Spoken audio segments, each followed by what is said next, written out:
Hello, তো চলো আজকে স্যান্ডউইচ বানানো যাক। তো এইভাবে স্যান্ডউইচ কে কে বানাও অবশ্যই কমেন্ট করে জানিও। তো প্রথমে আমি না বাটারটাকে মেল্ট করে নিয়েছিলাম, নয়তো ব্রেডের উপর দিতে ভীষণ অসুবিধা হচ্ছিল।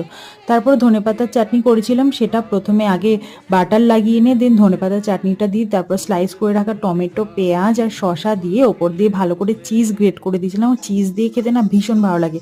আর এই শসা পেঁয়াজগুলো ওখানে রয়েছে বলে কিছু মনে করো না, কারণ আমি আগে এই জায়গাটা পরিষ্কার করে নিয়েছিলাম, দেন ওখানে রেখেছিলাম।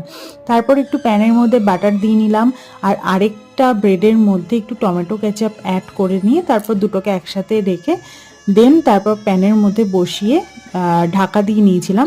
তারপর যখন আমি দু পিঠ ভেজে নামিয়েছি, সেটা আর আমার বর ভিডিওটা করে উঠতে পারেনি, তো নামিয়ে আমি কেটে নিয়েছিলাম। কাটতে খুব অসুবিধা হচ্ছিল, তো যাই হোক আমি কেটে নিয়েছিলাম। তো স্যান্ডউইচটা খেয়ে আমার বর কি বললো শোনো। এটাই আমার সাথে হওয়ার ছিল, বাটি ছুঁড়ে ফেলে